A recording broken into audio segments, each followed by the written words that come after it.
एक तरफ दुनिया भर में लड़ाई और दूसरी तरफ डिफेंस सेक्टर के स्टॉक्स पर आपको तेजी देखने को मिल रही है। मोमेंटम बुलिश और पॉजिटिव देखने को मिला लास्ट सेशन के अंदर। अब ये बात ना एक बार नहीं, दो बार नहीं, ये आपको बार बार देखने को मिल रहा है कि जब जब वॉर जैसी कंडीशन बनती है, इनफैक्ट जब वॉर चल ही रही होती है, तो डिफेंस सेक्टर आपको अचानक से बूस्ट करता देखने को मिलता है। अब रीजन तो क्लियर है कि भाई जिस चीज का काम होता है, इस्तेमाल किया जाता है लड़ाई में, वही तो बढ़ेगा। ठीक है, तो वही चीज डिफेंस सेक्टर में भी हो रही है और ऑयल कंपनीज में भी हो रही है, क्योंकि प्राइस आपका हाइक करेगा। ठीक है, तो ये दो सेक्टर आपके लिए बहुत ज्यादा इंपॉर्टेंट है। वीकेंड भी मैंने आप लोगों के साथ डिस्कस किया था और ये चीज किसी से छिपी भी नहीं है। अब भारत इलेक्ट्रॉनिक्स लिमिटेड, इस चार्ट में आपको क्या मिल सकता है, क्या आपकी पॉसिबिलिटी है। ये लास्ट वीडियो है भारत इलेक्ट्रॉनिक्स लिमिटेड का, आज से लगभग 2 महीने पहले का। यहां पर आपको एक चीज नजर आ रही है, 430 430 नजर आ रहा है आपको। और ये जो कैंडल्स मैंने अपने हाथों से ड्रॉ कर रखे हैं, ये भी आपको दिख रही होंगी। 430 पर मैंने आप लोगों के साथ डिस्कस किया था लास्ट वीडियो, आज से लगभग 1.5-2 महीने पहले, कि यहाँ पे आपका हैंगिंग बेस बनना जरूरी रहेगा ताकि आप एक ब्रेकआउट की तरफ जा सको। ठीक है, और आपको 450 के आसपास का ब्रेकआउट मिला हुआ है। लेकिन इतना ही नहीं है भारत इलेक्ट्रॉनिक्स लिमिटेड के अंदर कि ये 1.5-2 महीने पहले जो हमने डिस्कस किया था वो आपको मिल गया। Apart from this, Bharat electronics limited एक बहुत सिंपल चार्ट है, बहुत simple chart. In a long run ये चार्ट आपको बहुत चीजें सिंप्लीफाई करके दे देता है। वो कैसे, बहुत प्यार से समझना और सीख करके जाओगे इस वीडियो के अंदर कि चार्ट्स को किस तरह से डिफर किया जाता है। ठीक है, डेसिफर किया जाता है चार्ट्स को किस तरीके से। Defence, Paras defence, Bharat dynamics, Bharat electronics limited और एचएएल, ये सभी डिफेंस स्टॉक्स आपको 2 मार्च के दिन जियोपॉलिटिकल टेंशंस की वजह से बढ़ते देखने को मिले। अब यहां पर आप, यह है कंपनी की नई अपडेट 28 जहां पर कंपनी पे सीटीओ श्रीमती वनिश्री वी ने रिटायर किया 1 मार्च से। ठीक है, तो ये कंपनी में मैनेजमेंट से रिलेटेड अपडेट थी। इसके अलावा एक बार आप यहां पर देखना एचएएल का चार्ट, ये है हिंदुस्तान एरोनॉटिकल्स लिमिटेड का चार्ट पैटर्न। इस चार्ट पर ना आपको गिरावट नजर आ रही है। इन अ लॉन्ग रन ये चार्ट आपको एक डाउनफॉल दिखा रहा है। Where as Bharat electronics Limited का अगर आप चार्ट देखोगे तो इन अ लॉन्ग रन ये आपको एक तेजी शो कर रहा है कि भाई ये स्टॉक ना एक लोअर लेवल से बढ़ा हुआ है। वेयर एज इसके अपोजिट में एचएएल आपका गिरा हुआ चार्ट पैटर्न शो कर रहा है।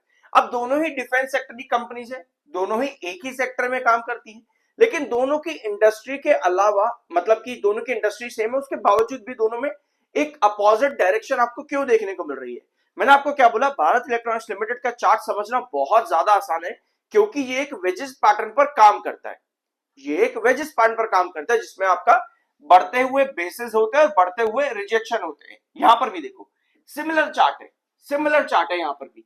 ठीक है, ब्रेकआउट्स आपको इस तरीके के पैटर्न्स पर कैसे मिलते हैं और यहां पर बेस लाइन भी बनाना बहुत आसान होता है।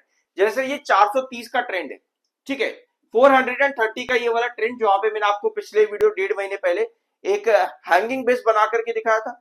इस ट्रेंड पर अगर आप देखोगे, एक बार पहले यहां रिजेक्शन किया हुआ है, एक बार यहां भी रिजेक्शन किया हुआ है, तो इसका मतलब ये है कि जब एक बार आपका रिजेक्शन लाइन क्रॉस करता है तो उसके बाद आपको मिलता है वहां पर ब्रेकआउट। ठीक है, उसके बाद वहां पर आपको मिलता है ब्रेकआउट, वो बनता है आपका एक बेस लाइन। 430 जो कि आपका 2 बार रिजेक्ट किया पिछले लगभग 8 महीनों के अंदर अंदर, एक बार उस ट्रेंड को क्रॉस करने के बाद वो बन जाता है आपका इंपॉर्टेंट बेस, जो पहले रिजेक्शन हुआ करता था। तो 430 इस समय आपका इंपॉर्टेंट बेस है। और अगर आप रिजेक्शन लाइन इस समय देखोगे तो आपको नजर आएगी 455 के पास में, 455 पर आपकी रिजेक्शन ट्रेंड है।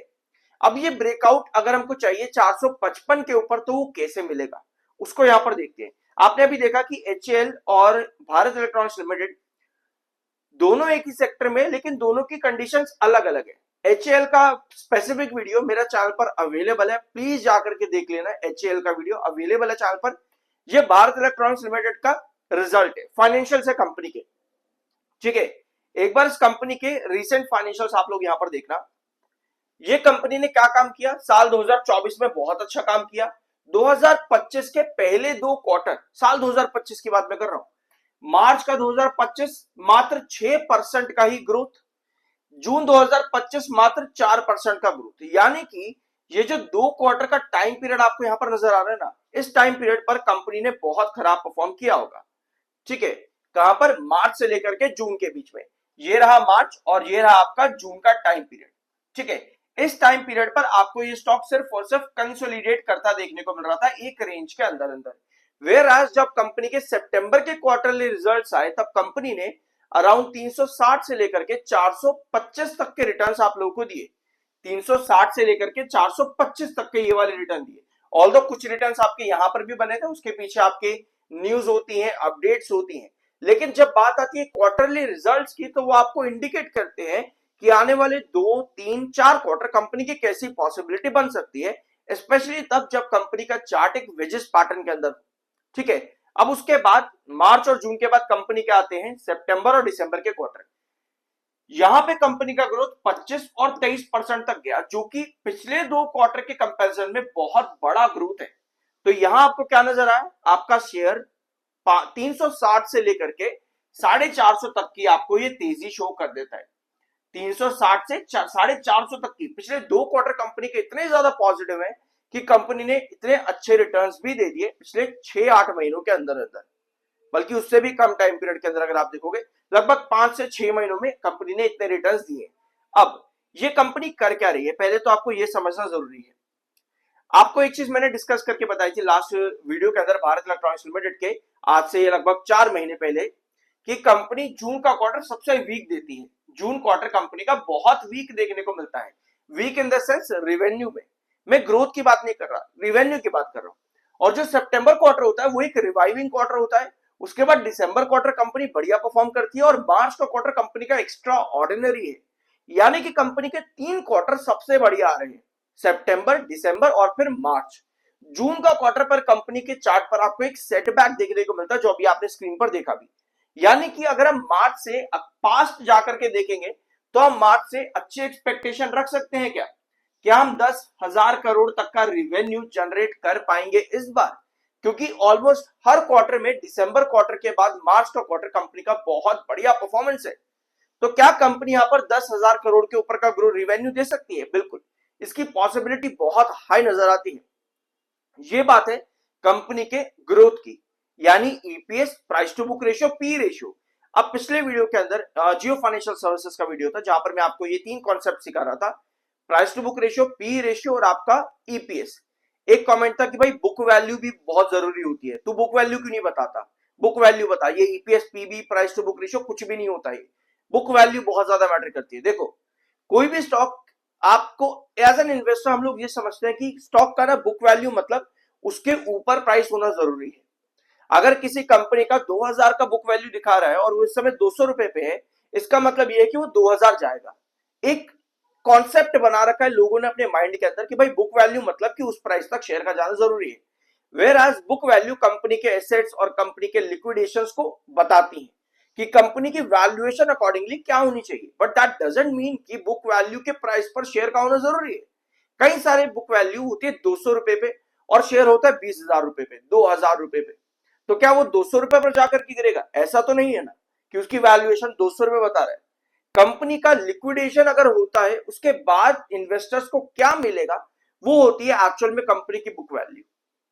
अगर आपको कंपनी की वैल्यूएशन निकालनी है तो आप कंपनी का EPS, price to book ratio, P ratio, इन 3 चीजों को ज्यादा अच्छे से समझोगे तो बेटर है। बाकी ये पूरा मार्केट, स्टॉक मार्केट ना अलग अलग कॉन्सेप्ट्स पर चलता है। हो सकता है किसी के लिए कुछ चीज बढ़िया हो और किसी के लिए कुछ और चीज बढ़िया हो, तो आप एक कॉन्सेप्ट को सबके ऊपर अप्लाई नहीं कर सकते। ठीक है, कि कोई फिबोनाची देख करके ट्रेड करता है, कोई सिर्फ और सिर्फ आपका बॉलिंजर बैंड देख करके ट्रेड कर लेता है, कोई 100 डीएमए पे करता है तो कोई 21 ईएमए पे करता है। तो हर किसी के लिए एक कॉन्सेप्ट सेम नहीं हो सकता, सबके लिए अपने अपने अलग अलग कॉन्सेप्ट। बेनिफिट किसको दे रहे हैं वो ज्यादा मैटर करता है। तो अगर आपको बुक वैल्यू से बेनिफिट मिल रहा है तो वो आपका ओपिनियन है, बट मेरे हिसाब से 3 रेशियो ज्यादा बढ़िया है। क्योंकि मैं सर्टिफाइड हूं तो मैं आपको ये सब चीजें बता पा रहा हूं, बाकी आपका अपना ओपिनियन।